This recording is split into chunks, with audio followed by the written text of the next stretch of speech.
masih ada beberapa laporan kecelakaan akibat clackers berbahan plastik.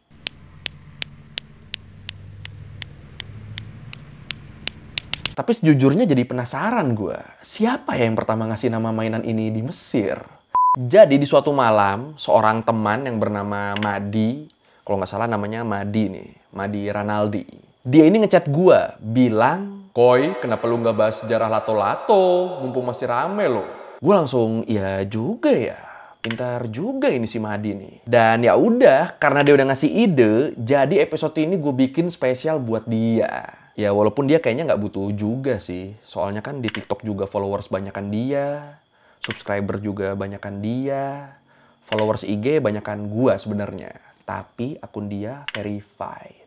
Kenapa pelan-pelan jadi muncul rasa iri dengki ya? Waduh.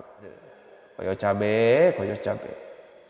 Jadi udah kalau gitu, ayo langsung aja kita bahas sejarah lato-lato. Mainan yang sempat dilarang di beberapa negara karena dianggap berbahaya. Di Learning by Googling. Oke, buat lu sekarang yang mungkin udah umur 20-30 tahunan, mungkin lu udah nggak asing ya sama mainan lato-lato ini. Karena emang mainan ini sempat populer di Indonesia dulu. Dan kalau menurut kata data, sebelum populer sekarang, lato-lato ini, atau ada juga yang nyebutnya nok-nok atau tok-tok, dia ini diperkirakan mulai masuk ke Indonesia di tahun 70-an. Dan terus mainan ini jadi makin populer di kalangan anak-anak Indonesia di tahun 90-an. Ya mungkin di sini ada yang zaman SD-nya dulu sempat main lato-lato juga. Silahkan komen. Tapi setelah booming di tahun 90-an, abis itu pelan-pelan popularitas lato-lato ini turun. Kegeser sama makin banyaknya mainan lain. Ditambah lagi sama perkembangan teknologi juga kan, yang bikin mainan akhirnya bentuknya tuh nggak cuma mainan fisik. Tapi juga jadi banyak game-game digital yang akhirnya bikin mainan kayak lato-lato ini tenggelam. Sekarang setelah lama nggak kedengeran, tiba-tiba lato-lato ini jadi populer lagi nih. Kenapa bisa gitu?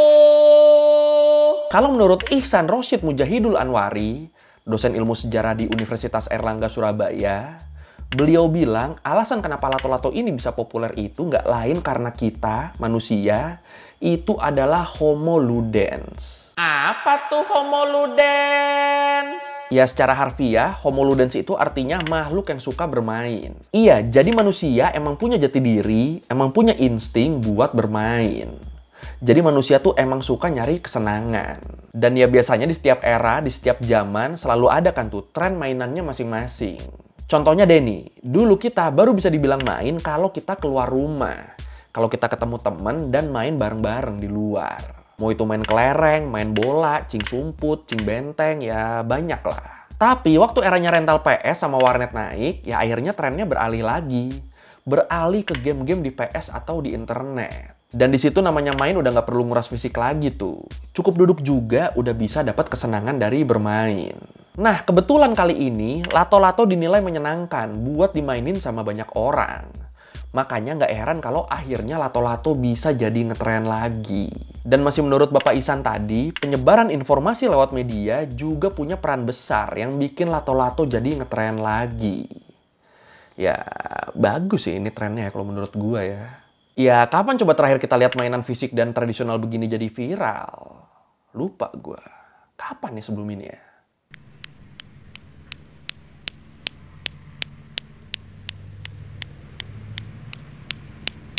Nah, kalau ngomongin sejarah lato-lato, sebenarnya mainan ini nih awalnya berasal dari Amerika Serikat. Dan sama kayak di Indonesia, mainan ini juga punya banyak nama di Amerika. Kayak clackers, click-clack, knockers, clankers, ya banyak lah pokoknya. Dan mainan ini sendiri dipercaya awalnya muncul tuh di sekitar tahun 1960-an. Dan langsung jadi tren di kalangan anak-anak Amerika waktu itu. Kalau menurut Klik Americana, cara mainnya yang simple, nyenengin, dan pastinya murah, bikin clackers jadi populer banget waktu itu. Dan konsep mainan clackers ini kurang lebih sama lah, kayak lato-lato yang sering kita lihat sekarang. Ada dua bola yang dihubungin pakai tali, yang di tengahnya biasa dikasih grip buat pegangan. Terus cara maininnya juga simple. Diayun terus sampai speednya kenceng, dan dua bola tadi bisa berbenturan di atas dan di bawah. Jadi ya mantul-mantul gitu tuh, terus tuh kayak gitu. Iya, gue yakin lu udah paham lah cara mainnya ini. Kalau lu belum paham, lu bisa lihat di videonya Madi Ranaldi yang ini. Idih, marketingin video orang lain. Kayak video sendiri viewsnya bener aja.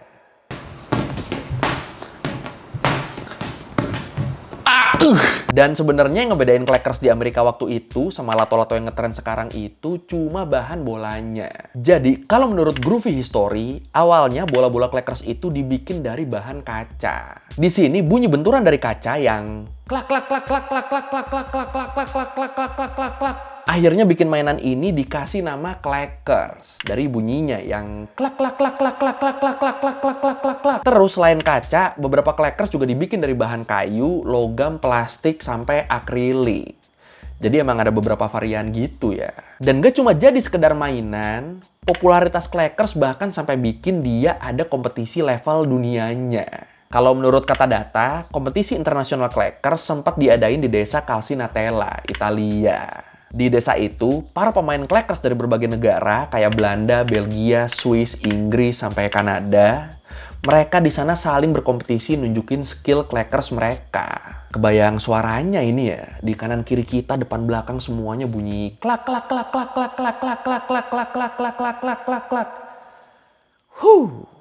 Nah, yang menarik nih, masih menurut Groovy History, mainan Clackers ini tuh punya desain yang mirip sama boleadoras atau bolas.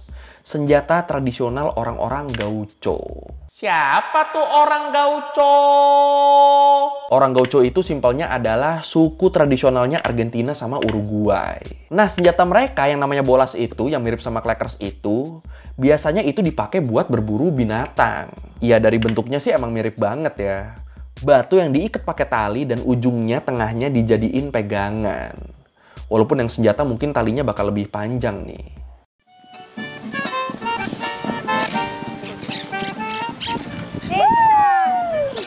Tapi walaupun Clackers sama senjata bolas ini fungsinya jelas beda, kalau Clackers jelas mainan, kalau bolas udah jelas senjata, tapi ternyata tetap Clackers ini sempat dilarang beredar di Amerika karena dianggap membahayakan. Kok bisa? Jadi, waktu Clackers lagi booming-boomingnya di Amerika, ada beberapa kasus cedera yang diakibatkan sama Clackers. Karena ya kayak yang kita bahas sebelumnya, Clackers waktu itu kan umumnya tuh terbuat dari bahan kaca. Dan mainin Clackers caranya kan ya dengan ngebenturin dua bola ya. Dua bola yang bahannya dari kaca. Dan bener aja, setelah jadi tren di Amerika, beberapa anak dilaporkan jadi korban mainan Clackers. Beberapa dari anak-anak ini ngalamin cedera mata gara-gara serpihan kaca Clackers yang pecah waktu dimainin. Dan masih menurut Groovy History, kecelakaan-kecelakaan ini sempat bikin beberapa produsen ngeganti bola kaca jadi yang berbahan plastik. Yang walaupun diklaim lebih aman, tapi ternyata tetap aja masih ada beberapa laporan kecelakaan akibat Clackers berbahan plastik. Jadi di sini awalnya bahannya kaca, terus banyak kecelakaan diganti bahannya plastik. Ternyata tetap ada kecelakaan-kecelakaan. Nah, karena ternyata walaupun udah diganti bahannya tapi tetap berbahaya, akhirnya di sini FDA, BPOM-nya Amerika, dan beberapa organisasi kayak Society for the Prevention of Blindness, masyarakat mencegah kebutaan, mereka nih sampai ngeluarin peringatan berskala nasional terkait mainan Clackers ini. Sampai akhirnya di tahun 1970-an, Clackers bener-bener resmi dilarang di Amerika. Dilarang sampai sekarang. Dan dalam perkembangannya ternyata nggak cuma Amerika. Beberapa negara juga akhirnya ngelarang mainan Clackers buat diperjualbelikan karena dianggap berbahaya. Contohnya nih misalnya nih, Inggris. Menurut New York Times, di tahun 1970-an, sempat terjadi kasus seorang siswa SD yang ngalamin patah pergelangan tangan waktu main Clackers. Langsunglah dilarang Clackers di Inggris gara-gara itu. Terus Inggris juga ngelarang Clackers karena dianggap berpotensi membahayakan kalau sampai pecah. Ya kurang lebih sama lah ya alasannya ya kayak yang di Amerika tadi. Dan kalau ngomongin pelarangan Clackers nih, salah satu cerita pelarangan yang paling menarik tuh menurut gua pas pelarangannya di Mesir. Di Mesir ini, Clackers tuh dilarang bukan karena membahayakan fisik, tapi karena membahayakan nama baik pemimpin Mesir waktu itu, Abdel Fattah al-Sisi. Apa hubungannya sama pemimpin Mesir? Jadi di tahun 2017, mainan Clackers atau lato-lato ini tuh dijual di Mesir dengan nama Sisi's Balls. Bolanya Sisi. Bolanya Presiden Sisi.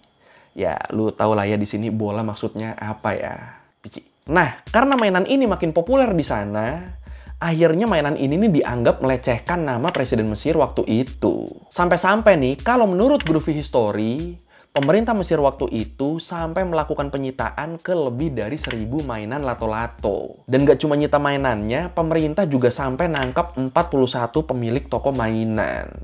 Karena ngejual lato-lato ini, karena ngejual clackers ini. Atau kalau yang di Mesir tadi, ya namanya itulah. Dan ya udah, akhirnya dari situ pemerintah Mesir ngelarang peredaran mainan ini dengan alasan keamanan. Bisa gitu ya. Tapi sejujurnya jadi penasaran gue. Siapa ya yang pertama ngasih nama mainan ini di Mesir? Emang cari masalah banget sih namanya sih.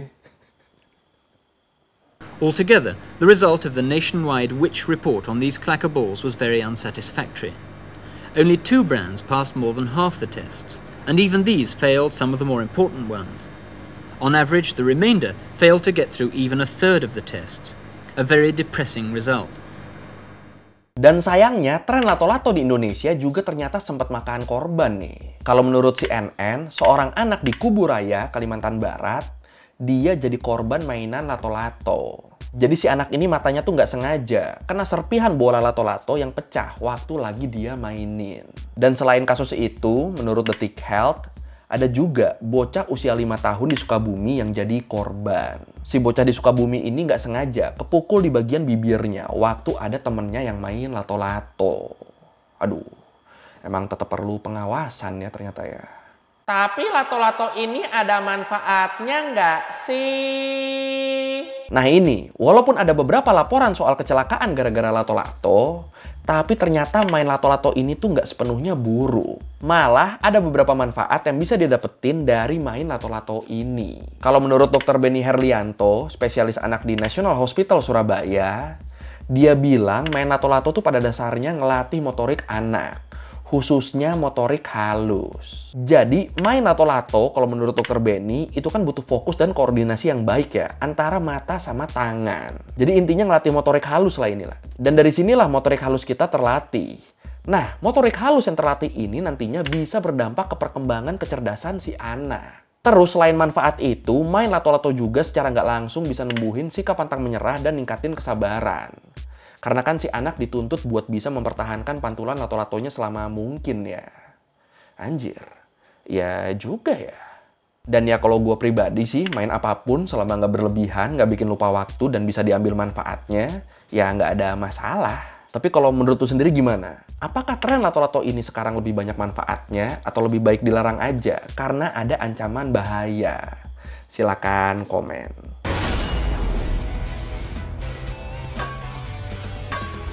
名付けてハモンクラッカーボレー。このアメリカンクラッカーにまず波紋を送り込んでな。 Oke, sekian Reme Googling kali ini tentang sejarah lato-lato. Ternyata cukup panjang ya sejarahnya ya, dan cukup berbahaya loh. Dan jangan lupa karena episode ini idenya Madi Ranaldi, jadi lu bisa tuh main ke IG-nya terus komen di situ. Terima kasih Madi. Ya nggak ada tujuan apa-apa sih itu, biar kesel aja orangnya. Kalau lu mau revisi kali gue udah salah, atau lu mau nanya, atau lu mau nambahin yang nggak ada di video, bisa lu tulis di komen, kita diskusi di situ kayak biasa. Sekali lagi, thank you dan nonton, jangan lupa like, comment, subscribe. Bye.